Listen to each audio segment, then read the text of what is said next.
এইটা আসলে 84 number gate. তো 84 নাম্বার গেট দিয়ে বের হওয়ার পরে আসলে এই ভিউটা দেখা যায়। তো এই প্রত্যেকটা গেটেরই একটা নাম্বার আছে।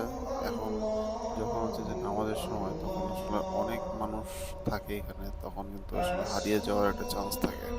সো যখন একটা মানুষ বের হয় তখন যদি এই নাম্বারটা মনে রাখে তখন কিন্তু আরেকজন তার নিকটস্থ আত্মীয় বা যে তার মাহারম এদের সাথে কিন্তু সহজেই যোগাযোগ করতে পারে, যে এই নাম্বার দিয়ে আইডেন্টিফাই করে যদি রাখা যায়। আর এইখানে যে সামনে যে জায়গাটা দেখা যাচ্ছে পুরো জায়গাটাতে কিন্তু আসলে মানুষ নামাজ পড়ে। তো আর এইখানে যে ফ্যানগুলো ঘুরছে কারণ প্রচণ্ড গরম। এই গরমে আসলে এই ফ্যানগুলো থেকে আহ, জলীয় বাষ্পের মতো আসলে পানি বের হয়।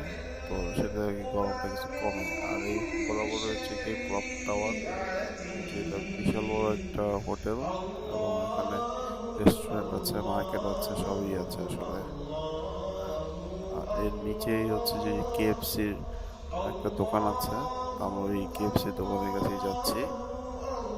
তো সেখানে আসলে আহ, মুরগির বিভিন্ন আইটেম আর কি পাওয়া যায়। তো আমরা সচরাচর সবাই জানি যে আসলে কেএফসি আমাদের দেশে অনেক পপুলার। তো সৌদি আরবেও হচ্ছে যে এখানে কেএফসি আছে এবং মানুষ এটা এই পছন্দের সাথেই খেয়ে থাকে। তো এখানে হচ্ছে তাদের একটা আউটলেট আছে। তো এখানে হচ্ছে চুজ করে মানে কোন বাকেট বা কোন রেঞ্জে নিয়ে অর্ডার দিলে তখন হচ্ছে ওই হিসেবে তারা দেয় আর কি।